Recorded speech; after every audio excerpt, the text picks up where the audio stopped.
And Cheyenne M. Cushing-Muriel, would you state your name for the record, please? Your attribute for the record, please. Cheyenne Matola Cushing-Muriel on behalf of the Marrakesh Empire Aboriginal Laws. All right. I want to ask you a couple of questions, please. The first question I want to ask you is, are you employed? Objection, man. This hearing is supposed to be about jurisdiction.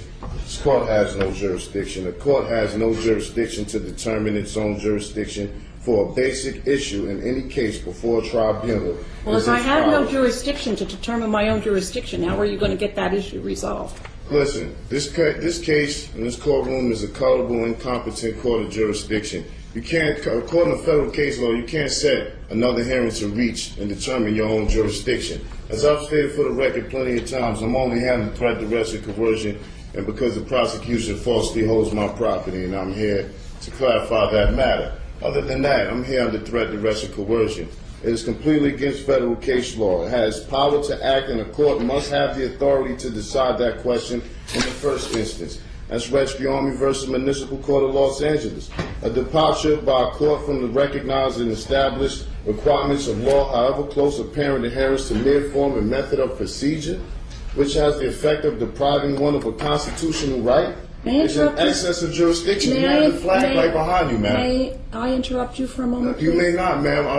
Then Objection. would you, when you're done speaking, would you let me know so that I can ask a question? I'm not obligated to answer any questions, so I have no intentions of answering any question. Well, I'll ask it anyway, and then I'll ask it anyway, and you can decide what you want to say.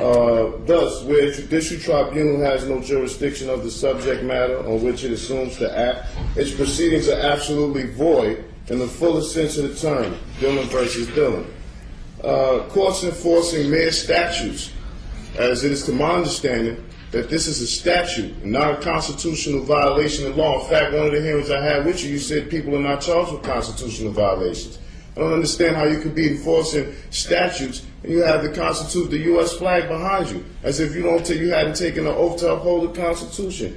Courts enforcing their statutes do not act judicially, but merely ministerially. Thus, no judicial immunity, and unlike courts of law, do not obtain jurisdiction by service of process, nor even arrest and compelled appearance. Boswell versus Otis. I've been here 3 or 4 times under threat, duress, and coercion. Prosecution doesn't even have folders in front of him. He has no objections. He has nothing to say. He cannot prove jurisdiction. This court should have been dismissed this case. This is a culpable court of incompetent jurisdiction. The fact that petitioner was released on a promise to appear before a magistrate for an arraignment, that fact is circumstance to be considered in determining whether the first instance there was a probable cause for the arrest. Monroe versus Popper. There is no discretion to ignore the lack of jurisdiction. Court must prove on the record all jurisdiction facts related to the jurisdiction asserted.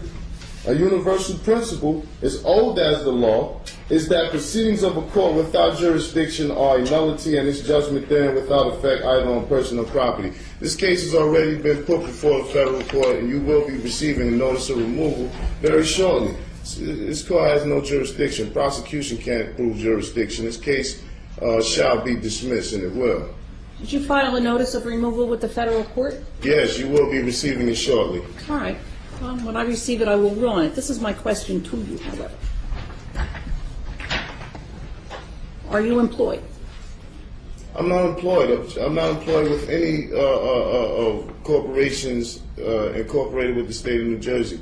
Are you employed with any corporation that's incorporated outside of the state of New Jersey? Objection. I'm not here to answer questions about my employment. The last time I was made aware of this was supposed to be about whether this court has jurisdiction, and clearly it doesn't. A question about employment has nothing to do with whether this court has jurisdiction, so I'm not obligated to answer those questions.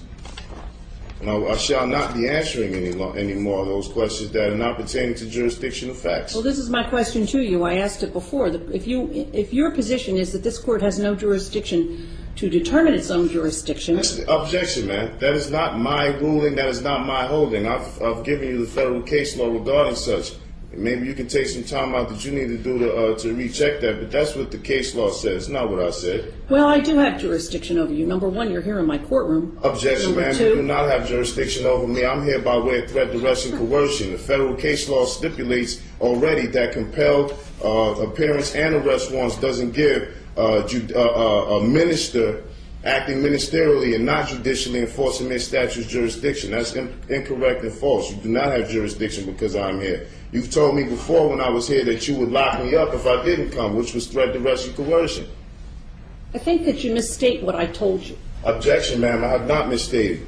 I have the videos. I have it on repeat 24/7. I've seen you say it. I don't recall that I said I would lock you up. Well, objection, ma'am. That's on the record. Well, you can object all that you want, sir. And I will continue to have a difference of opinion about that. All right. Well, we'll continue with today's proceedings then. And I certainly appreciate the courtesy that you extend to me. All right, Mr. Walker, I know that you are here.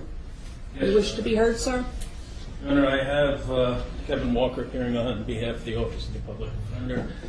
We did receive, after the last hearing, a court order directing the Office of the Public Defender to represent this defendant. I did file a motion for reconsideration, noting that there has been no indigency determination, which is an essential component of our appointment. So I would ask respectfully that an indigency determination be made at this time, and absent that the earlier order directing me to represent this defendant be vacated. All right, thank you.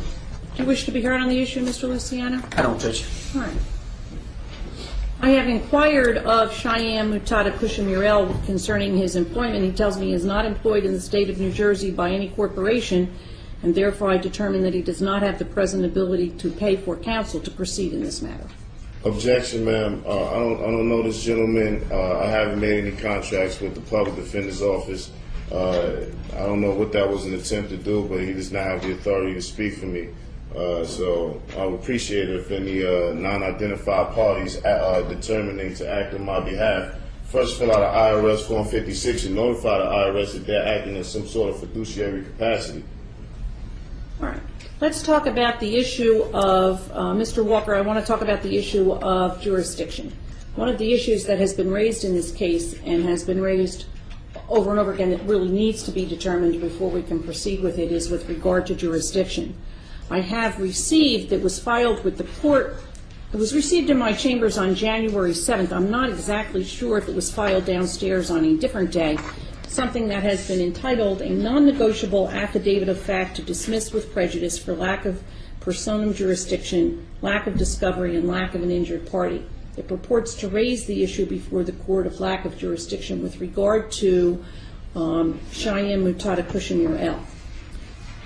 Despite what Cheyenne Mutada Kushamurel says, this is not an application to the court to dismiss anything with anything. There are certain ways, as you are aware, Mr. Walker, to bring issues before the court.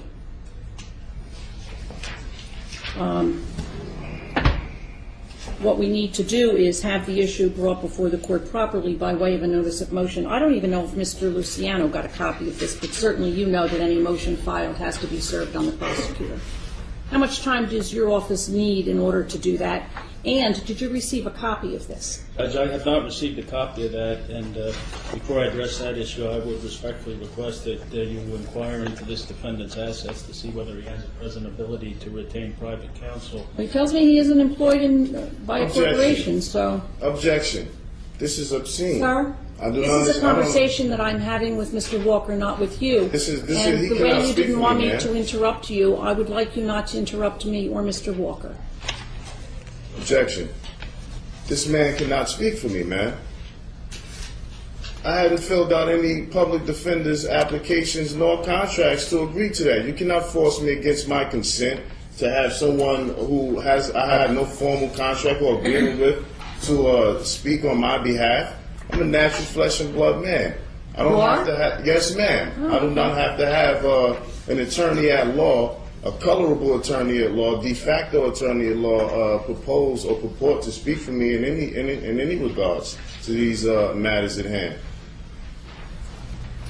Let's see.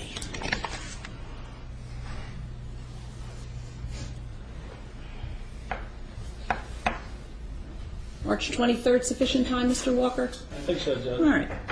Then this matter shall be and hereby is continued until Monday, March 23rd at 9 o'clock. Objection, ma'am. The notice of removal is already in. You will be receiving it today. So, If I receive it before March 23rd at 9 a.m., I am aware of my obligations when a matter has been removed to federal court. If for some reason the federal court does not accept it, or it's not properly filed, or there's something else, that's the next stage for this proceeding. objection, Thank you ma'am. very I will much. not be participating in any more of these proceedings. Do what you want. I'm sorry, and I can do that. This is the only notice that I will give you of the proceeding on March 23rd at 9 o'clock in the morning. We don't send out letters reminding people. We'll simply expect that you will be here. Thank you very much. Judge, he will be contacted by my office, and we'll arrange an interview with him in the office, and he'll have to sign in. Do you have his address? It's The on only here. address I have is the P.O. box is Objection. right here. Objection. If you attempt to contact me and negotiate any contracts with me, you will be getting sued in federal court too as well, sir. All right. Thank you very much.